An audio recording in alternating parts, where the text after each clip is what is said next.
오늘 우리 잠언 18장 1절에서 24절의 말씀을 한번 따라하겠습니다. 말의 위력, 말의 위력에 대해서 말씀드리고자 합니다. 오늘 말의 중요성, 야고보 사도는 이 말의 위력에 대해서 큰 배를 움직이는 키와 같다 그랬습니다. 많은 나무를 태우는 불과 같고 불의의 세계로 비유했습니다. 그래서 지혜로운 자의 말은 사람을 살리는 것과 같고, 또 미련한 자의 말은 탐욕을 부추겨서 갈등을 일으키고 그 결과 멸망을 불러온다라는 것입니다. 오늘 이 잠언의 말씀도 결국은 말의 중요성에 대해서, 그 말이 얼마나 중요한 것인가 알려주고 있는 것입니다. 오늘 1절에서 2절의 말씀을 같이 보겠습니다. 시작. 다른 사람과 어울리지 못하는 사람은 자기 욕심만 채우려고 하고 모든 지혜를 배격한다. 어리석은 사람은 깨닫는 것을 좋아하지 않고 자기 의견을 내세우기만 한다. 그러니까 미련한 자의 특징은 공동체의 유익이 아니라 자기의 유익만을 추구한다. 자기의 의견만을 내세운다는 것이죠. 그래서 미련한 자는 자기의 의견만, 미련함만 드러낸다 하는 거예요. 미련한 자는 미련함을 드러내고 지혜로운 자는 그 지혜를 나타내게 된다는 것입니다. 지혜와 명철을 품어야 하는데 그것을 배격한다. 오늘 1절에 보니까 모든 지혜를 배격한다. 자기 욕심만. 또 깨닫는 것, 이거 지혜죠. 이것을 좋아하지 않는다. 그러니까 이 어리석은 자의, 잠언에서 말하는 어리석은 자의 특징은 무엇입니까? 고집이 센 거예요. 자기 의견만, 자기 생각만. 싸우기를 좋아하고 다투기를 좋아하고 지혜를 듣지 않아요. 여러분, 죄가 어디서 옵니까? 듣지 않는 데서 오는 거예요. 하나님의 음성을 듣고 지혜를 듣고 하나님의 은혜를 품어야 되는데 3절 4절 보겠습니다. 시작. 악인이 오면 멸시가 뒤따라오고 부끄러운 일이 오면 망신도 온다. 슬기로운 사람의 입에서 나오는 말은 깊은 물과 같고 지혜의 샘은 흐르는 시냇물과 같다. 그래서 보십시오. 멸시가 뒤따라오고 부끄러운 일이 오면 망신도 오고. 그러니까 이 악인이 가는 곳에는 여러 가지 어려움이 따라온다. 그러나 슬기로운 사람, 지혜자의 입에서 나오는 물은 깊은 물과 같고 흐르는 시. 그러니까 악한 자의 말은 사람을 죽이는 말이고 지혜로운 자는 사람을 살리는 말이다. 이 말에 능력이 있다는 것이죠. 그럼 결국 미련한 자의 입술은 다툼을 일으키고 자기 영혼을 멸망시킨다는 거예요. 우리 5절 6절 보겠습니다. 시작. 재판할 때 의인을 넘어뜨리려고 악인의 편을 드는 것은 옳지 않다. 어리석은 사람의 입술은 다툼을 일으키고 그 입은 매를 부른다. 그렇죠. 어리석은 자의 말은 다툼과 매를 부른다. 결국은 고난을 부른다. 고난을 자초한다는 거예요. 미련한 말은 점점 더 고난이 가중된다. 다툼을 일으킨다. 매를 부른다. 왜 그렇습니까? 모든 다툼의 원인이 부패한 욕망과 욕심에 있다라는 것입니다. 그래서 다툼을 피하고 하나님께 순종해야 된다. 7절을 보겠습니다. 시작.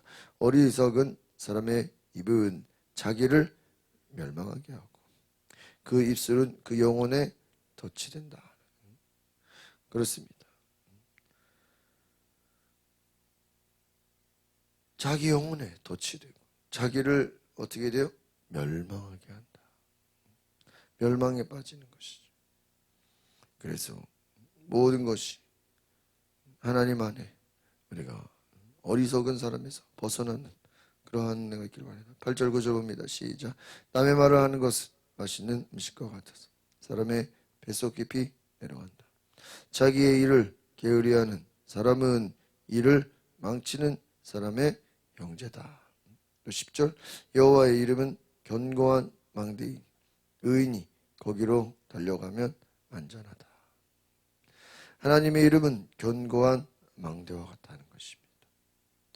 오늘 우리가 기억해야 될 것은 바로 어떤 말을 하냐, 살리는 말을 하느냐, 죽이는 말을 하느냐, 이것은 자기에게도 손해다라는 거예요.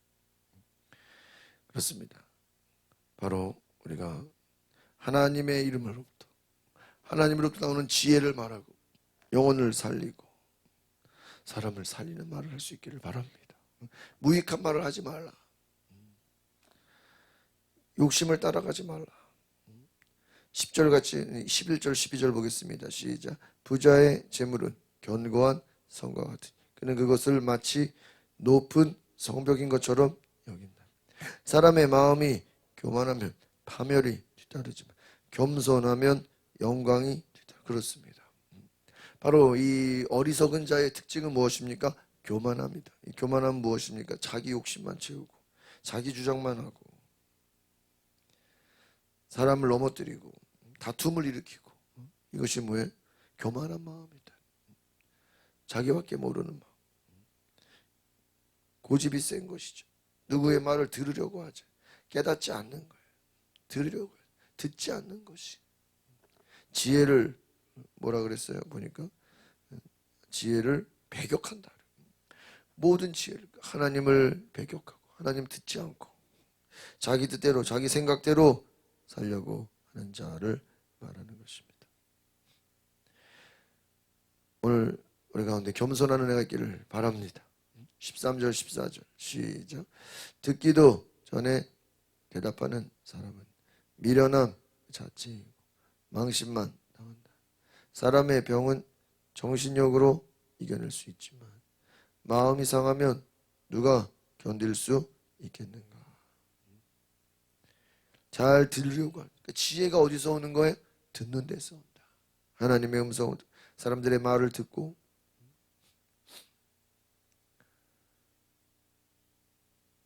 잘 듣는 거예요. 15절 16절 보겠습니다. 시작. 신중한 사람의 마음은 지식을 얻고 지혜로운 사람의 귀는 지식을 찾게 된다. 선물은 사람이 가는 길을 여롭게 해주고 그를 높은 사람들 앞으로 인도해 준다. 그렇습니다. 다른 사람의 말을 잘 듣고 또 오늘 우리가 기억해야 될 것은 그 신중한 사람, 지식을 얻고 지혜로운 사람의 귀는 지식을 찾게 된다. 이 잠언의 말씀을 통해서 결국은 이 지식과 지혜와 모든 것은 하나님으로부터 나오는 것입니다. 하나님을 알고 하나님으로부터 지혜를 얻고 깨달음을 얻고 하나님의 모든 인도하심을 경험하게 되는 것이죠. 그래서 다른 사람을 유익하게. 그러니까 결국은 사도 바울이 너에게 성령을 주심은 유익하게 하려 합니다.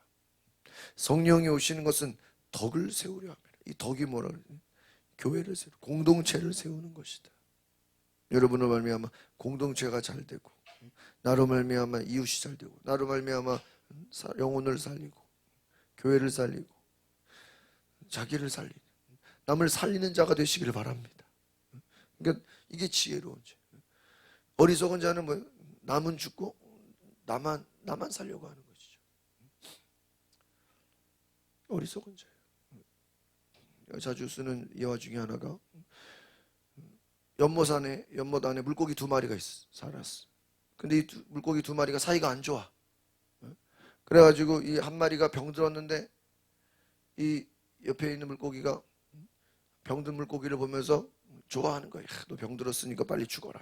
그러면 이제 나 혼자 산다. 그래가지고 병든 물고기가 죽었어요. 여러분 연못 안에 물고기 하나가 죽으니까 어떻게 될까요? 그 물이 썩고 나중에는 물이 오염돼가지고 건강한 물고기도 어떻게 돼요? 같이 죽는 거예요. 야, 남이 죽으면 자기도 죽는 거예요. 그걸 모르는 거예요. 그러면 뭐 우리가 알다시피 뭐 정치권이나 여러 가지 보면요, 남을 죽이려다가 누가 죽어요? 남도 죽고 자기도 죽고. 이게 미련한 거예요. 또 다른 사람을 살리려고 하는 자는 다른 사람을 살리다가 누가 살아요? 내가 살아요. 할렐루야. 이거예요. 그래서 살고자 하는 자는 죽을 것이요, 죽고자 하는 자는 살 것이다. 여러분, 지혜가 무엇입니까? 남을 살리는 것입니다. 다른 사람을 살리면 나도 사는 거죠. 남을 죽이면 나도 죽는 거예요. 이게 지혜입니다. 오늘 우리가 이것을 깨달으십시오. 그래서 주라 그러면 하나님께서 흔들어 넘치게 주시겠다 그러죠. 17절 18절 보겠습니다. 시작. 원고가 자기 사건을 말할 때 그의 말이 뭐라고? 이웃이 오면 진실은 밝혀지는. 제비뽑기는 말다툼을 끝내고 강하게 반박하는 사람들 사이에 해결을 지어준다. 29절. 마음이 상한 형제를 달래기는 견고한 성을 손에 넣기보다 어렵다. 그들의 다툼은 꺾이지 않는 성문의 빗장과 같다 그랬어. 야, 말다툼을 끝내고 반박하는 사람들 사이에 해결을 주게. 제비뽑기. 제비뽑기 중요하죠. 그러니까 여러분, 진실은 밝혀진다. 거짓이든 진실이든 나중에 다 어떻게 돼요? 드러나게 된다. 이건요, 하나님의 심판을 이야기하는 거예요. 마음이 상한 형제를 달래기 견고한 성을 손에 넣기보다 어렵다. 참 어려운 것이죠. 우리 20절 보겠습니다. 시작.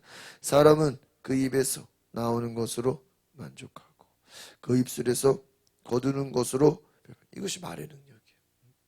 그 입에서 무엇이 나오느냐, 그것으로 만족하게 된다. 그것으로 배부르게 된다. 여러분, 말의 능력. 믿음도 결국은 뭐예요? 말입니다. 믿음이 있고 없음이 우리의 무엇으로 나타납니까?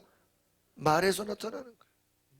믿음 있는 자는요, 그 믿음을 말하게 돼 있어요. 또 그 믿음의 말대로 행동하게 돼 있어요. 오늘 그 입에서 나오는 것, 그것이 믿음이다라는 것입니다. 오늘 우리가 말에는 죽이고 살리는 힘이 있습니다.